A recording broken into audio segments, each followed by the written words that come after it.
What's going on? A to Z Sports. Sam Phalen here with you for Titans at 2.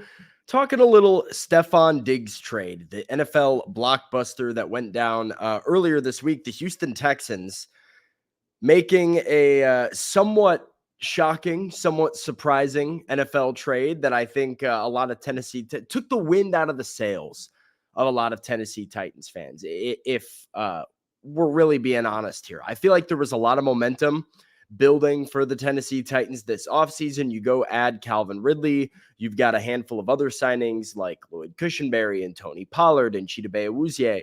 You convert on the big L'Jarius Sneed trade, and you start looking around and saying the Titans are starting to come together really well.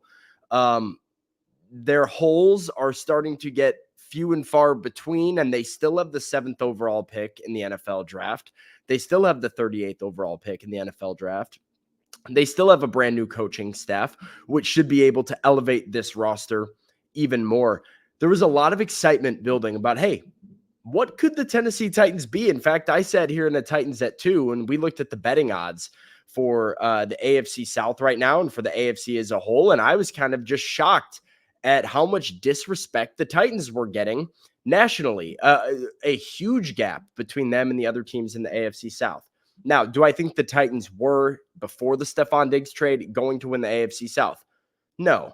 But what the Texans did, I think really is an all-in move for them. We're going to talk about that a little bit, and really kind of separates them from the pack when you start looking at their roster. Now, that being said, I think this Texans trade, as time has gone on, has gotten even better for the Titans and the rest of the teams in the AFC South. I think the Colts, Jaguars, and Titans right now are looking at the Stefon Diggs trade made by Houston and saying, okay, not bad. I'm not mad at it. You know why? Because the Texans dropped the ball in the moves they made after the fact. So that's what I want to talk about today. And so I want to talk about really the Texans roster, number one, because adding Diggs to this team, it felt like a luxury more than a necessity, right? They already had a really talented wide receiving core, one that had Nico Collins, Tank Dell, Noah Brown, John Mechie III, Robert Woods. That's a lot of weapons and a really good top 5 receivers for the Houston Texans. I'm not sure Stefon Diggs was like a huge need for them. I mean, now CJ Stroud throwing to Diggs, Collins, and Tank Dell is a really scary sight for sure. I mean, and you can make arguments about what you think Stefon Diggs potentially has left in the tank. I think the Bills, among other people around the league, might think he's on his way down. That still sort of remains to be seen. 6 consecutive years for Stefon Diggs with over 1,000 receiving yards. He has had over 8 touchdowns in 5 of the last 6. He has had over 100 catches in 5 of the last 6. Pretty consistently a guy who's going to get you 100, 1,000, and 8. That's really, really, really impressive. And if he does it for a couple more years, you're starting to talk about a Stefon Diggs legacy that could end him up in Canton. I don't think we're there yet, but I think we could be, depending on how much more football he has in him. Now, I know there were some locker room issues that also contributed to this thing, but this was a huge get for Houston, and really a huge get because not only are you getting Stefon Diggs with CJ Stroud, you were getting Stefon Diggs like potentially for a very long time. He had 3 more years on his contract where the Houston Texans had the ability to take what Nico Collins has done, take Tank Dell, who's on a rookie contract, bring in Stefon Diggs, and use that receiving core, put that around CJ Stroud for the foreseeable future. Really, really dangerous. And then they kind of dropped the ball. And so, as reported by Adam Schefter, as a way of incentivizing Diggs, the Texans wiped out the final 3 years remaining on his contract that was still on his contract from his time in Buffalo. They took $3.5 million that was guaranteed to Diggs for 2025. and they are giving that to him as a raise in 2024. So now the guaranteed money Diggs is getting this year is up to $22.5 million. But the big thing, he becomes a free agent at the end of the 2024 season. This is now a one-year deal. This is now trading a second-round pick to Buffalo for 1 year of Stefon Diggs at $22 million. Which, sure, good player. But let's also look, right? I just told you Stefon Diggs is kind of like history, but last year, Stefon Diggs, 107 catches, 1183 receiving yards, 8 touchdowns. 107, 1183, and 8. Last year, Keenan Allen, 108 catches, 1,243, and 7 touchdowns. A bigger, better year for Keenan Allen than Diggs. Keenan Allen was traded to the Bears with 1 year remaining left on his contract for a 4th-round pick. So you gave up a 2 for Diggs when you could have had a Keenan Allen, who, by the way, is only 1 year older than Diggs, for a 4. That in itself now feels like an overpay, but here is why it gets even worse. Number one is the obvious. If Stefon Diggs does have a ton of football left in him, if he is still that top-of-the-line wide receiver that some people believe he is, that the Texans believe he is, he plays really well, you're no longer in a position to benefit from this trade long-term. That's a huge break for the Titans. It's a huge break for everybody else in the division. The fact that your best player potentially on offense next year is gone after 1 year if he has a huge year. Breathe a sigh of relief if you are everybody else in the AFC South. That's number one. Another reason why. By altering the contract of Stefon Diggs, they have shortened the deal. It is not reaching the maximum possible term, and therefore, Diggs is no longer a compensatory free agent. Compensatory free agent is a free agent that would get signed in free agency, and the team losing that free agent would get a comp pick in the NFL draft because they lost him. You could have made an argument when they made this trade at first that it was a great move because even if they lose him at free agency down the line, they're going to receive back a pick that is probably equivalent to the second rounder they're giving up.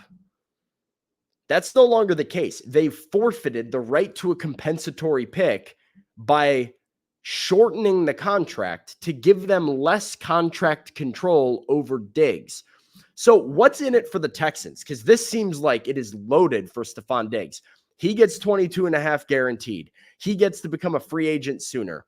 He gets a chance to cash in, pick his own team, sign with the contender, make big money, gets a raise this season. What's in it for the Texans? Well, the way Adam Schefter worded the tweet was that now Houston believes they'll get the best version of Diggs. Almost like the Texans needed to make this happen, cut his contract short, make this a 1-year deal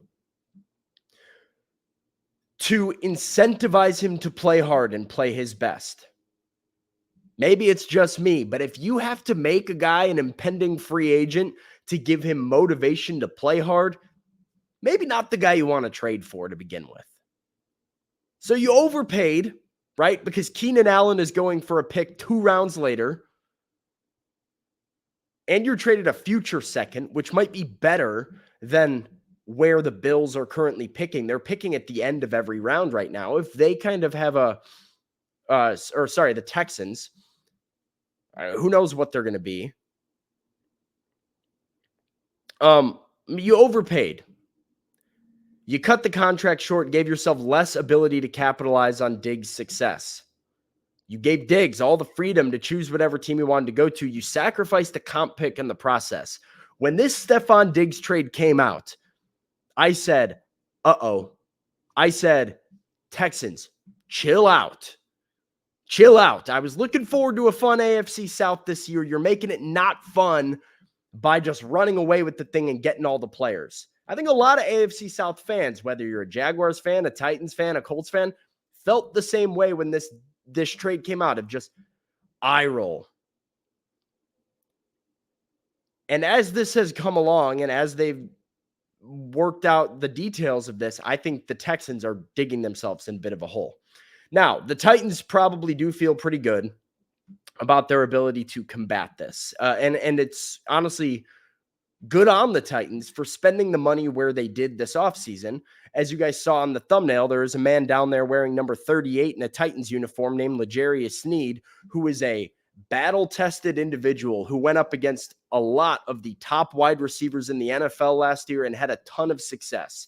He is very, very good in man coverage, very good at jamming at the line of scrimmage. Press man is where Sneed excels, and he does have the ability at times to completely eliminate a number one wide receiver for an opposing team.